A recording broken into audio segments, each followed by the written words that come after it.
Welcome everyone to this channel. This video is about the identity of the two goats of the Old Testament Atonement Ceremony. Let's get into it.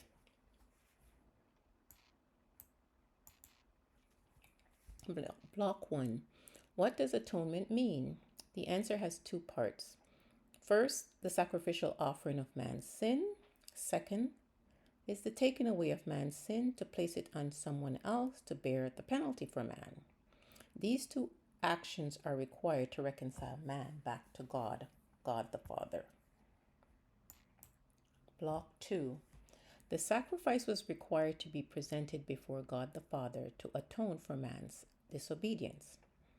Christ dying on the cross replaced what the two atonement goats represented for the children of Israel, to reconnect them to God on an annual basis. The ceremony involved three players: a high priest and two goats. One goat for killing it and shed its blood, and the other goat is to take the sin of man and take it away from the children of Israel. And I would say as far as the east is from the west, which is what Christ did for us. Let's continue. Before I go to the next slide, I just also want to bring out that these two goats had special requirements that needed to be presented before the Lord. So here are the two goats. They were both had to be spotless, both had to be blemishless.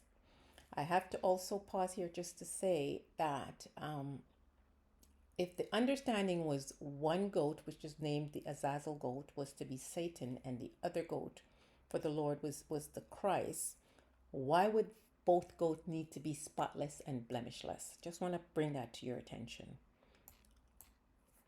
I think if that was the case, the high priest could have ordered a goat that's full of blemish and spots, and another to say that's Satan, that will be the Azazel, and the other goat spotless and blemishless, if it was to be Satan Christ. However, for it to be Christ and Christ, this makes more sense, not this. This makes more sense if it's to be Christ. This makes sense, Satan, Christ.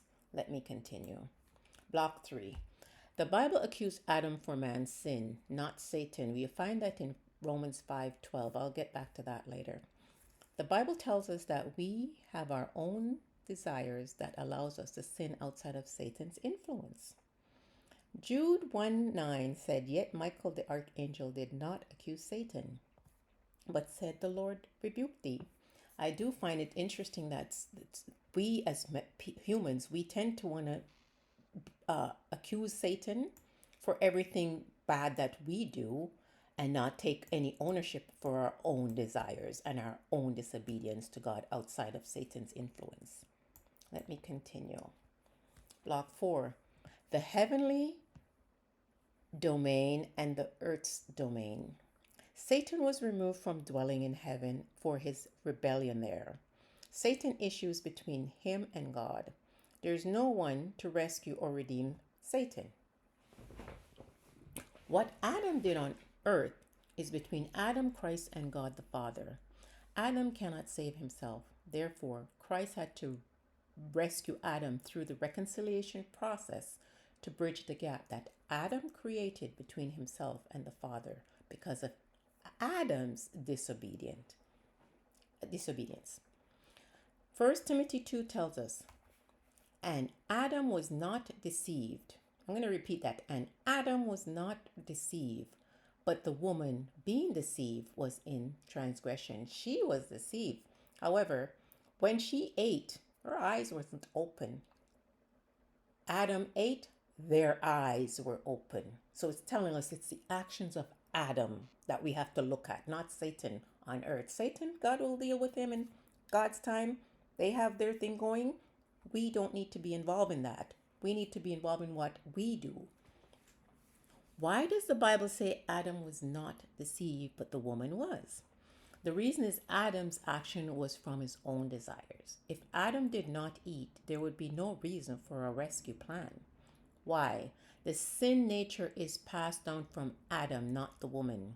Christ had to be born of a virgin. He does not have an earthly father, therefore could not inherit Adam's sin. Romans 5:12 tells us, "Wherefore by one man sin entered into the world, and death by sin, and so death passed upon all men." The reason Christ was the only one that could die for man's sin is because he had no earthly father. Let's move on to block 5. The idea that Satan could be considered as one of the goats is not a good one. Both goats qualify for the roles involved. Makes it clear that the two goats represented the two functions Christ did on the cross. How can we think Satan can atone for man's sin? The word atonement was used for the two goats in their respective roles. Christ also became our high priest, and the role of the high priest in the atonement ceremony is also a representation of Christ as our high priest before the Father.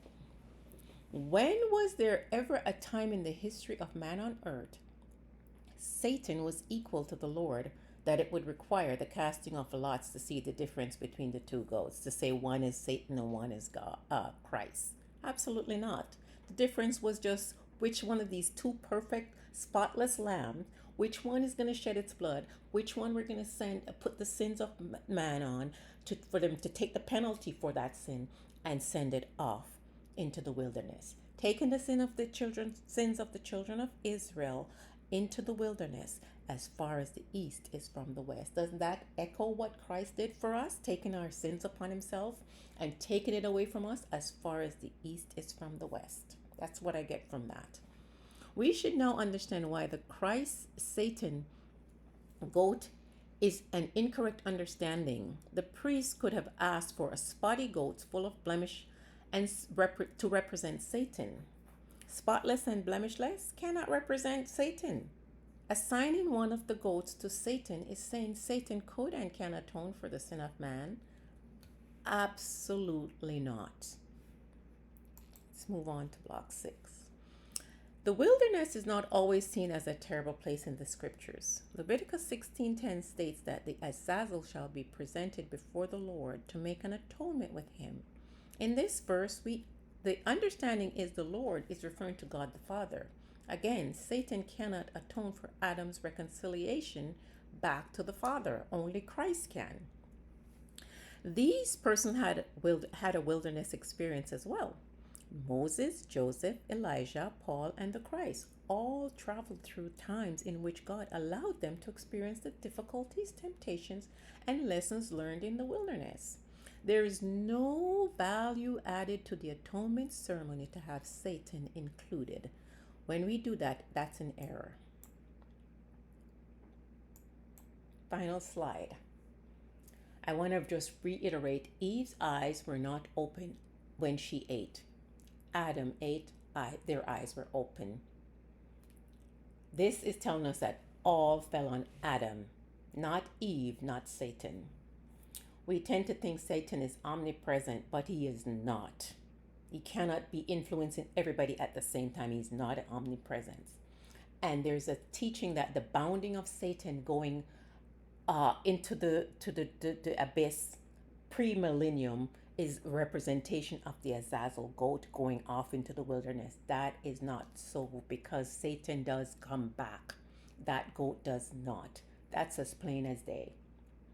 So what it took two goats to do for the children of Israel, Christ did on the cross. Christ played the two roles, did accomplish the two tasks that the two goats did. He did it on the cross. And he also went to the Father on our behalf. After his death, he went up as our high priest. I cannot make it any plainer than that. And this is the end of this video, and I thank you for watching.